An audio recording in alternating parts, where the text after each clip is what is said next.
რომაული ხელოვნებისა და ცივილიზაციის თემაზე ბათუმის არქეოლოგიურ მუზეუმში გამოფენა გაიხსნა. დამთვალიერებელ საშუალება აქვს რომაული ეპოქის ნივთები და პოსტერები იხილოს, სადაც ანტიკურ ხანაში აღმოჩენილი ძეგლების შესახებ წერია. გამოფენის პარალელურად საბერძნეთის, რუმინეთის, მოლდავეთის, ბულგარეთისა და უკრაინის არქეოლოგები ქართველ კოლეგებთან ერთად სამეცნიერო საკითხებზე მოხსენებებს კითხულობენ.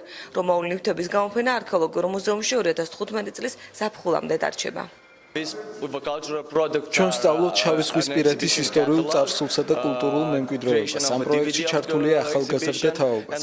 ვატარებთ ერთობლივ სემინარს და კვლევებს. რომაული ცივილიზაციის შესახებ მუზეუმის სტუმრებს ინფორმაციას ვაწვდით როგორც პოსტერების, ასევე დისკებისა და წიგნების სახით.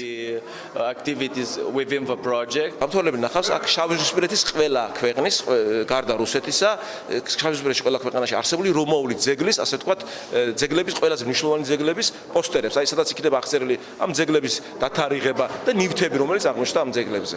ჩვენ შემადგენელი ნაწილია ანტიკური სამყაროსია აღმოსავლეთ შავიზღვისპირეთი, კოლხეთი და რა თქმა უნდა იმ დიდი ისტორიული პროცესების მონაწილე, რაც ხდებოდა ანტიკური ხანისათვის, ძველი წელთაღრიცხვის მე-6-ე, ახალი წელთაღრიცხვის მე-4 საუკუნეებში.